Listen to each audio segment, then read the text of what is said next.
this section of the lecture, we will be looking at the background of the dispatch of Korean envoys in the 1880s, so that we can see how these different envoys, as they traveled to places like Japan, China, and the United States, what it is exactly that they were looking at, what they were examining, and then also how this affected Joseon's relationship with Qing China.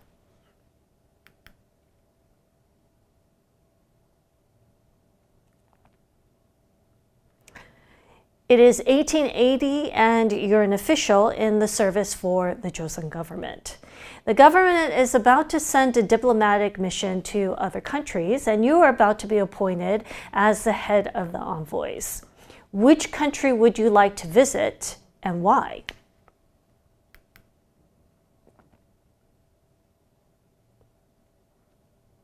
Let's start off first with some of the Qing dynasty envoys and diplomats that Joseon was dealing with as it first opened up. Huang Xunxian was a Chinese embassy counselor in Japan. And he actually observed the situation and saw that because of Korea's geographic location, that it was extremely strategic, and could see that other countries would be interested in Korea. Huang felt that it was important to pursue an anti-Russian policy and to self-strengthen Korea by being friendly with China. So this idea of self-strengthening was that because we have a continuing and increased pressure on Korea from outside powers, that it was necessary for Korea to strengthen itself. And so one way that Huang thought that they could do this was by strengthening its relationship and its alliance with the Qing, by allying with Japan as well, and then also forming some kind of solidarity with the United States. So because the Qing diplomatic strategy in East Asia was that they wanted to prevent Russia's southward advance and particularly into the Korean Peninsula, they thought that for the Qing dynasty, this would be best to help them maintain their superiority as well as their hegemony in the region. So the Qing started to try to influence the Joseon government towards this, in this direction, by encouraging the Joseon state to sign a treaty with the United States in 1882, which it did. So they signed a treaty, and this provided cause for another opening port policy after the Kanghwa Treaty, which had been signed in 1876.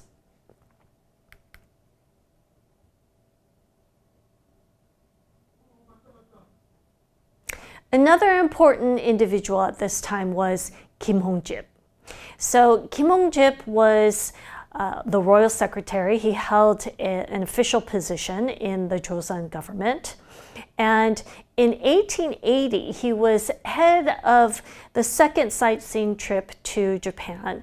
He acted as the Joseon envoy and negotiated the stationing of ambassadors and various regulations in maritime customs.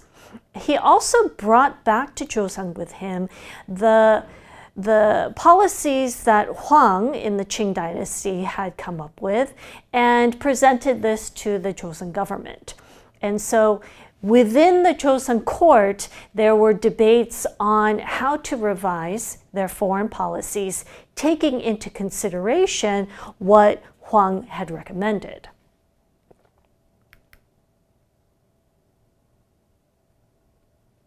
Kim Hong-jip was also in charge of commerce and trade in the Office for the Management of State Affairs in 1880.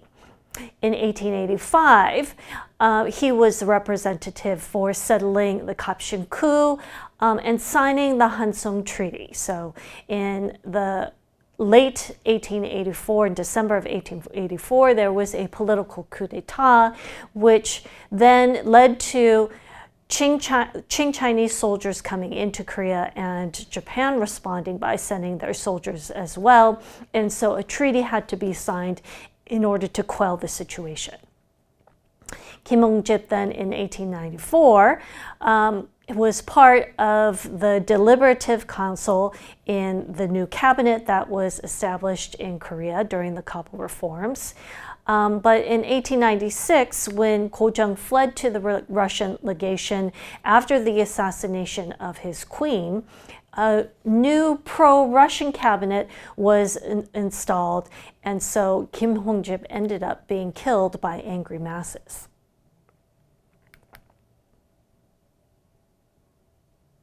Another very important figure at this time was Fukuzawa Yukichi. He was Japanese, born into a family of the lower samurai class and educated in the Confucian classics.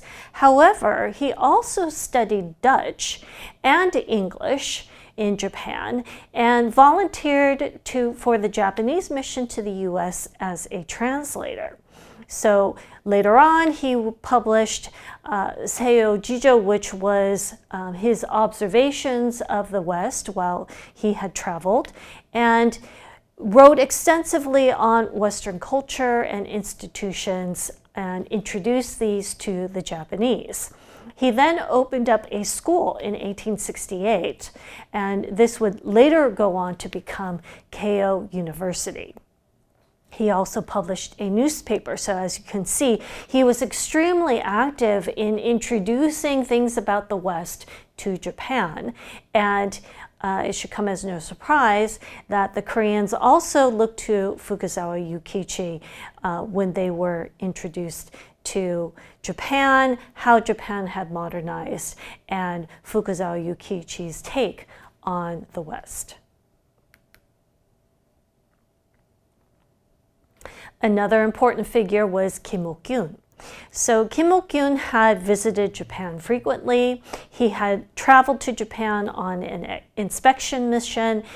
He was also an unofficial advisor to Park Yong-hyo. But in inspiration for what he had seen in Japan and seeing how Japan had very rapidly modernized, he had hoped that the same would take place in Korea. So with his colleagues, he tried to launch a political coup d'etat in 1884. Unfortunately, this failed, and he had to flee to Japan, later on to Shanghai, where he was assassinated.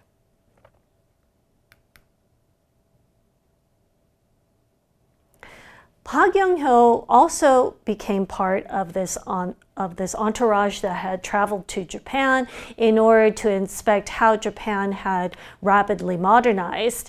And so he visited Japan in 1882. In 1883, was involved with the first newspaper published by the government, the Hansung Sunbo, and also participated in the Kapshin coup d'etat in 1884, but because of its failure, had to seek asylum in Japan. In 1893, he established an academy in Tokyo with help from Fukuzawa Yukichi.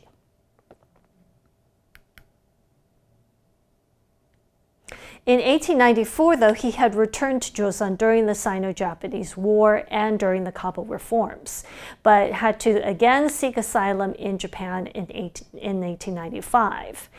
He wouldn't return to Korea until 1907, and in 1910 received title from Imperial Japan while participating in various pro-Japan organizations during the colonial period. But because he had been active in trying to implement reform in Korea, he is an important figure.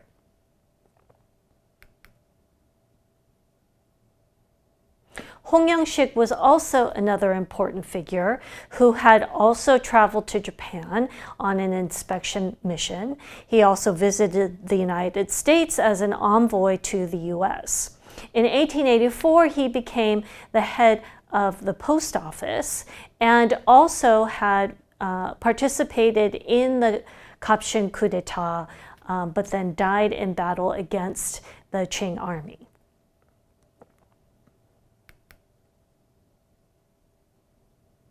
Seo Kwang-bum was another individual who was a part of the same group in Korea, interested in trying to implement rapid reform in Korea. He had visited Japan with Kim Ok-gyun and Park Yong-hyo in 1882. He had visited the United States in 1883, participated in the Kapshin coup in 1884, and fled to Japan, and later moving on to the United States. In 1894 and 1895, though, he participated in the Kabul reforms as the Minister of Justice and the Minister of Education. He would later go on to become the Korean Minister of the United States in 1895, but was dismissed in 1896. So we can see here this pattern of Koreans who visited Japan, saw the changes that had taken place, also might have visited the United States, were inspired by these inspection missions, and then came back to Korea to try to implement the same kind of changes. Seo Jae-pil is yet another one of these individuals. He, in 1883, studied in Japan. In 1884, returned to Korea and tried to establish a military academy in Korea. But because of his participation in the Kapshin coup d'etat, he also had to flee to Japan and then later on moved to the United States in 1885. In the United States, he would receive an education where he studied at the Hillman Academy and also went to Columbia Medical College and even started his own medical practice in the United States. However, Seo Jae-pil would come back to Korea in 1895 and became an advisor to the Privy Council in 1896. He also established the Independent newspaper. This was the first newspaper to be published entirely in the Korean alphabet, or Hangul, and he also organized the Independence Club. And both of these were an attempt, as indicated by its name, to preserve Korean independence. In 1898, however, he was exiled and returned to the United States, and from the United States was active in sponsoring the independence movement, particularly after the March 1st movement in 1919. He returned to Korea after liberation. In 1947, he participated in the United States Army military government in Korea, but in 1948 returned to the United States as the South Korean government had already been established. Yoo Gye-jin also visited Japan and had been a part of the inspection mission to Japan. He also studied at the Keio School, which was established by Fukuzawa Yukichi, and met various Japanese students and politicians. In 1883, he returned to Joseon, and he participated in the publishing of the Hansong Sunbo. And he visited the United States following Min Young-ik and studied at the Governor Dummer Academy. In 1885, he returned to Joseon, but he did have to remain in confinement because of his connections with individuals who had participated in the political coup d'etat in 1884. But he published a book entitled Observations from My Travels in the West in 1895. He also participated in the Kabul reforms.